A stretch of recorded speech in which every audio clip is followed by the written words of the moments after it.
Some truly gripping video we're going to play for you tonight. I don't know if this is anything I've seen before, anything quite like this. It's about the victims. It's about the gunman in Charleston, South Carolina. It's incredibly moving, and it's coming up in just a few moments. But before we get to that, quoting from the affidavit, the defendant did enter the church at approximately 8:06 p.m. with a fanny pack. He met with parishioners who were conducting Bible study for the evening.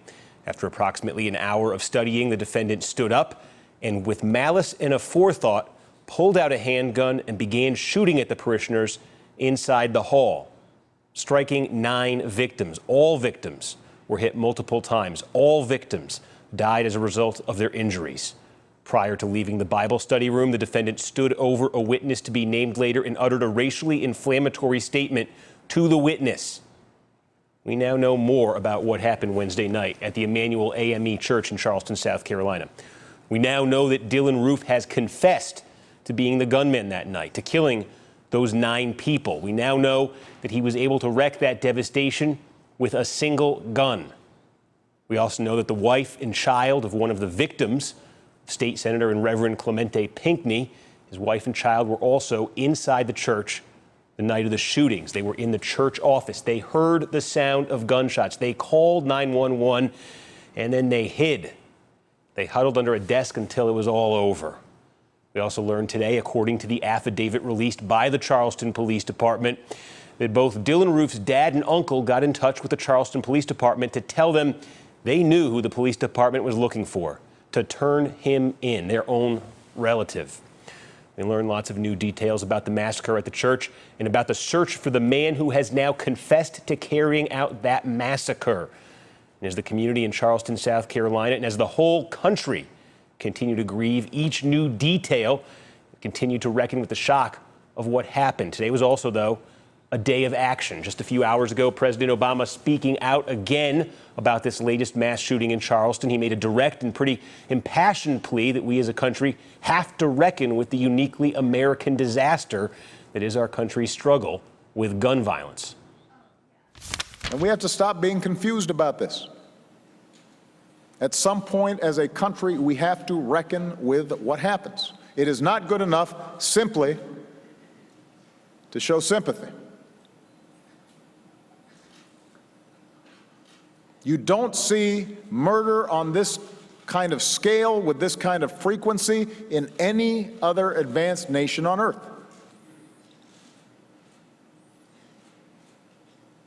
Every country has violent, hateful, or mentally unstable people.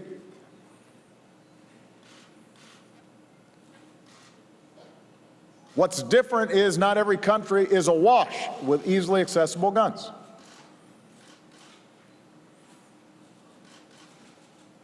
And so I refuse to act as if this is the new normal, or to pretend that it's simply sufficient to grieve and that any mention of us doing something to stop it is somehow politicizing the problem.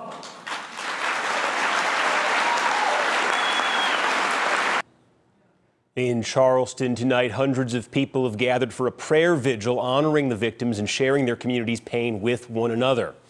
And earlier today, the city's prosecutor explained that while there are more facts to gather, more details to investigate, that this crime is now moving from the investigation phase to the prosecution phase.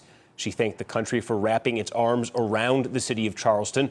That is how she said it. She thanked the congregation of Emanuel AME Church for the grace they have shown in the wake of this violence, and she promised justice. As a chief prosecutor, I'm not here to pontificate or to predict. There are many who and will do that for you, I'm sure. As for me and my staff, we will serve. We will serve justice. My mission is to bring justice for this community, and especially for the victims in this case.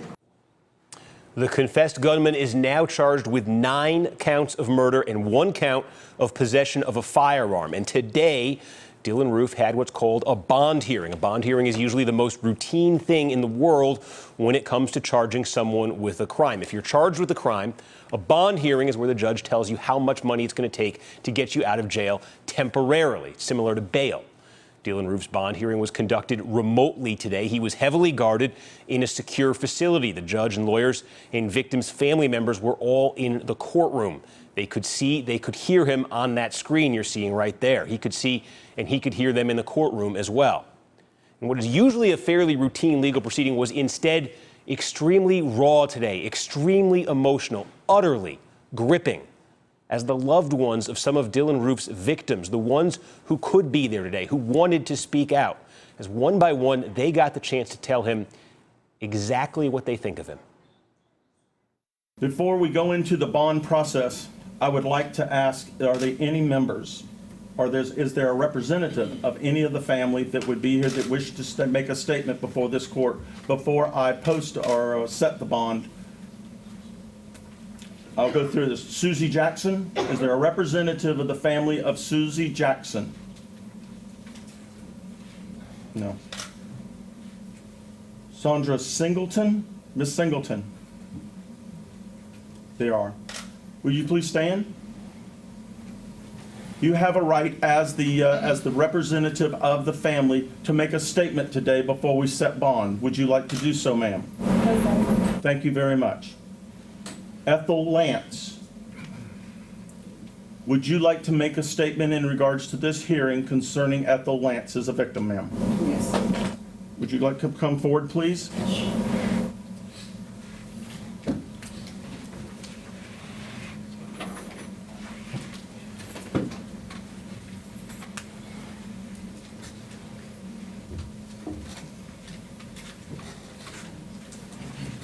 You are representing the family of Ethel Lance, is that correct? Yes.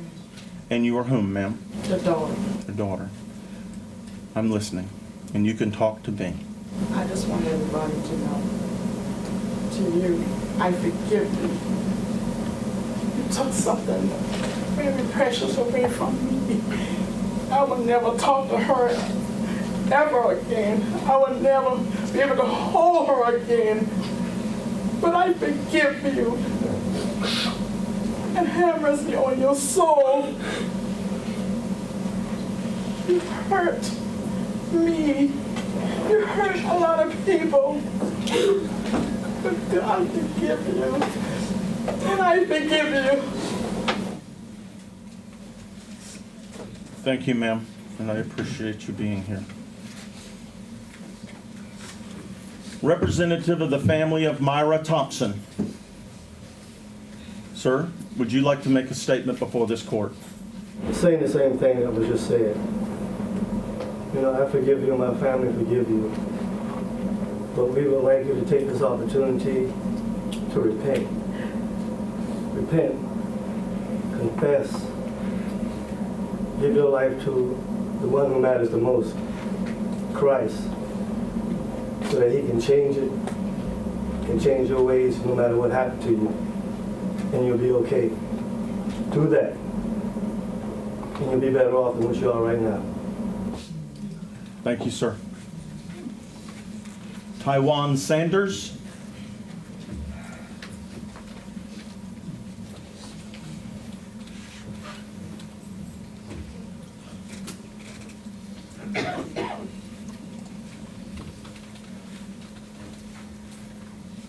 Your name, ma'am? Felicia Sanders. Thank you, Ms. Sanders, for being here. We welcome you Wednesday night in our Bible study with open arms. You have killed some of the most beautifulest people that I know. Every fiber in my body hurts. And I'll never be the same. Tawanza Sanders is my son, but Tawanza was my hero. Tawanza was my hero.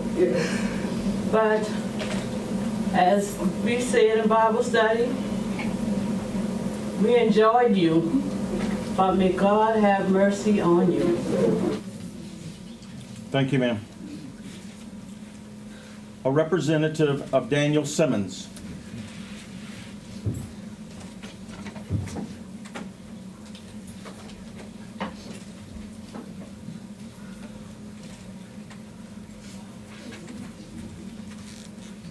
Your name, ma'am? Alana Simmons. Thank you, Ms. Simmons, for being here. Your statement, please. Although my grandfather and the other victims died at the hands of hate, this is proof, everyone's plea for your soul is proof that they lived in love and their legacies will live in love. So hate won't win. And I just want to thank the courts for making sure that hate doesn't win. Thank you, ma'am, for being here. Cynthia Hurd, a representative of the family of Cynthia Hurd. We have nothing to say. Thank you very much, and thank you for being here today, sir. The Reverend DePayne Middleton Doctor.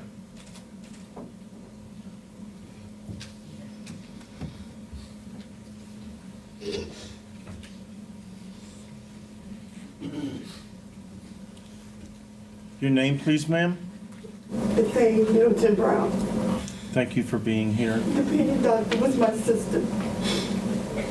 And I too thank you on the behalf of my family for not allowing hate to win. For me, I'm a work in progress, and I acknowledge that I am very angry. But one thing DePayne has always joined in our family with is that she taught me that we are the family that love built. We have no room for hate, so we have to forgive. And I pray God on your soul. And I also thank God that I won't be around when your judgment day comes with him.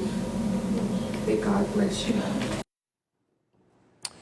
Now, the judge set a small portion of his bond today at $1 million, but that doesn't mean that Dylan Roof is going to be getting out of prison anytime soon. Legally, he still can't get out of prison, even if somebody did want to put that money up. He's going to be there for now. He's going to be there for a long time now, awaiting justice in this case.